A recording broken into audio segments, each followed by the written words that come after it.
A somewhat forgotten classic sees the excellence of execution using every last trick in his repertoire to pull out the victory over Roddy Piper. And WrestleMania 8 sees a rare pinfall loss for Hot Rod, but an even rarer display of professionalism from him makes the moment all the more memorable. Up next on this WrestleMania train down memory lane, we go to WrestleMania 10 in New York City, and the first ladder match to ever take place at WrestleMania. Shawn Michaels captured his first Intercontinental Championship with a big win over the British Bulldog on Saturday night's main event in the fall of 1992. But in the fall of 1993, Michaels would be stripped of the championship due to inactivity. As the Heartbreak Kid watched from the sidelines, Razor Ramon would capture the vacant championship. At the 1993 Survivor Series, Michaels would announce that he was back and that he only had one mission: to humiliate Razor Ramon, who he considered to be a fake champion. Having never been defeated in the ring, HBK still believed he was the rightful Intercontinental Champion. There is only one undisputed Intercontinental Champion, and it is the Heartbreak Kid, Shawn Michaels. Never one to back down from a fight, Ramon was more than ready to face Michaels anytime, any place.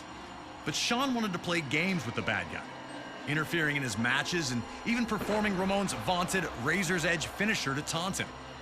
Shawn was also very open about relying on his 7-foot monster of a bodyguard, Diesel, to help him get through any tough situations. WWE officials, forced with figuring out how to decide who the true Intercontinental Champion was, came to a decision. Both championship titles would be suspended above the ring in a ladder match. The winner would be the first superstar able to incapacitate their opponent long enough to climb the ladder, grab both championships. The matchup would see both men use everything they could to stop the other, including the ladder repeatedly. It was used as a battering ram, even as a perch from which to dive for a huge splash. Both Razor Ramon and Shawn Michaels laid it all on the line in this epic clash, leaving everyone breathless with each new flurry of offense. Also with the menacing Diesel at ringside. Stay focused, and maybe you'll be oozing enough machismo to climb that ladder of success.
Ramon floors Michaels, and now with Diesel banned from ringside, it looks like the Heartbreak Kid needs a new plan for the bad guy.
To his knees and topple the ladder over.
Shawn Michaels could see that he'd proceed to fall with the ladder beneath him onto the downed Ramon. It was now or never for Razor Ramon as his grasp on the Intercontinental Championship appeared to be slipping.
One of WrestleMania's greatest collisions comes to its scintillating conclusion with Razor Ramon just managing to outlast Shawn Michaels, claiming possession of the Intercontinental Championship at WrestleMania 10. The latter match would open the door for future classics, like the TLC and Money in the Bank matches as well, forever sealing its place in WrestleMania lore. Our next match is another legendary moment that will live forever, as we head to WrestleMania 13. Rosemont, Illinois would play host to the most important night on the sports entertainment calendar. And on this night, a match that is the literal definition of an all-time classic unfolded. Bret Hart had been the face of WWE's new generation for years, proudly defending the WWE Championship against all comers and defending WWE's honor against its most heinous villains. After losing the WWE Championship to Shawn Michaels in WrestleMania 12's Iron Man match, the Hitman took some time off to consider his future options. When he returned, roughly 6 months later, there were drastic changes to the landscape of WWE's universe. Top among those was the rise of Stone Cold Steve Austin. The man who started the year off as Ted DiBiase's ringmaster would find freedom in his true identity, dropping his manager and finding superstardom in the wake of his 1996 King of the Ring tournament victory. Austin 316 says I just whipped your ass. WWE was trying to find its attitude, but the seeds of change were being planted in the fans who had rallied around Austin. His no-nonsense attitude had made him the ultimate anti-hero. This acceptance of someone who flaunted his breaking of the rules didn't sit right with the Hitman. When Bret made his return, he immediately challenged Austin, who was more than ready to answer the call. The two battled at 1996's Survivor Series, where Hart won in a masterful performance of a feverish back-and-forth battle. The loss only made Austin angrier, creating a single focus for him: to ruin Bret Hart's career. He'd eliminate Hart from the 1997 Royal Rumble match after officials missed Hart first eliminate Austin.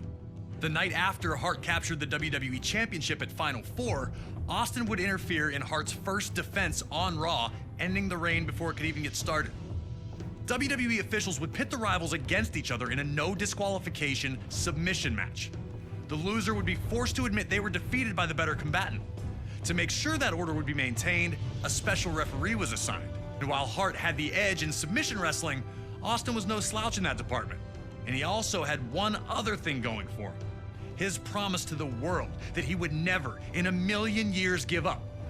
Once the match started, these two unleashed months of hatred on one another, we were lucky enough to talk to the Rattlesnake himself, Stone Cold Steve Austin, to get his thoughts on this classic encounter. A lot of people think that the WrestleMania 13 match between myself and Bret the Hitman Hart is one of the best of all time. Certainly one of the best in all of WrestleMania.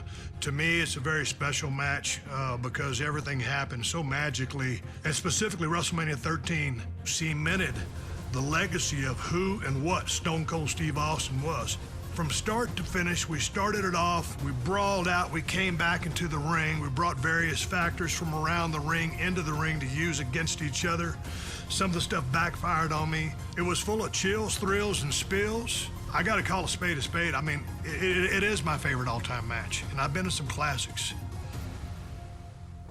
Always an honor to get to pick the brain of one of WWE's top-level legends. Thank you again to Stone Cold for talking with us about WrestleMania 13. Now it's on you to try and find a way to take out WWE's toughest SOB. Remember, there are no disqualifications, so use whatever you can, and maybe you'll find a way to get him to surrender. I just wouldn't recommend messing with the referee. Shamrock's ankle lock is nasty.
Hart immediately showed why this match was perfect for him. Instead of just punching Austin's face, he'd attack Austin's legs instead. Bret wanted him to opportunities would come.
As the two continued to fight, the action would again return.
continued to maintain to rally the rattlesnake back to his feet one more time. Cut bad and now down again. Was there anything left in Stone Cold Steve Austin? When Hart locked in the sharpshooter, you could see two clear reactions. One group was loudly cheering, sure that the Hitman had... Steve Austin fighting the sharpshooter with everything he has remains an enduring WrestleMania moment in a career filled with them. 4 years later, Austin found himself in a very different position in WWE. Taken out in a heinous attack at the 1999 Survivor Series, Austin would be out for nearly a year before returning at No Mercy in 2000. Austin would first look to exact revenge on those who took him out, Rikishi and Triple H, before setting his sights on regaining the WWE Championship. Stone Cold would then head to the 2001 Royal Rumble, entering at number 27. Before he could enter the ring, he'd again be attacked by Triple H, looking to avenge Austin's interference earlier in the night. Austin was in bad shape, but somehow managed to emerge victorious, securing his opportunity to compete for the WWE Championship at WrestleMania 17. Defending against Austin would be The Rock, Austin's main rival for years. The two legends personify the Attitude Era and had previously met for the WWE Championship in the main event of WrestleMania 15. That night, Stone Cold managed to defeat the corporate champ to regain the championship. On that same night that Rock captured the WWE Championship at No Way Out 2001, Austin would face Triple H in a 3 stages of hell match. Each fall would be held under different rules: a standard match, a street fight, and then a steel cage if necessary. While Austin took the early lead in winning the first fall, he'd lose the next 2 in a heartbreaker to Triple H. The loss shook Austin, who felt the wave of momentum he was riding should have been unstoppable. Heading into WrestleMania, Austin would speak openly about how he didn't just want the win, but that he needed it. I need to beat you, Rock. I need it more than anything that you can ever imagine. When you headline an event, you've got to be on top of your game, be in the best of your game to put on a show and to warrant that main event status. Austin was going to do everything he could to guarantee the nearly 68,000 attending in his home state of Texas would not be disappointed. The People's Champ had other ideas. He had worked hard while Austin was out to establish himself as the man in WWE. And the opportunity to prove his status with this WrestleMania, sure, it was that The Rock would do one thing, and one thing only. Just bring it! He'd been through the battles, he'd come into his own, nothing was handed to him, he earned it all, and he turned himself into the most electrifying man in sports entertainment. At no point in time in wrestling history were 2 stars, 2 wrestlers, as hot as both I was and The Rock was. It's hard to explain why we're such good opponents. We just were.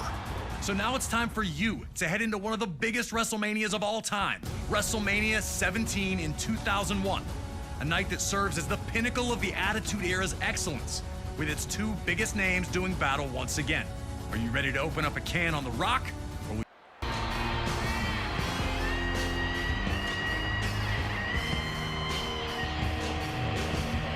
Before the bell could even make, would he be able to get back into the match quickly before Austin really started stomping a mud hole?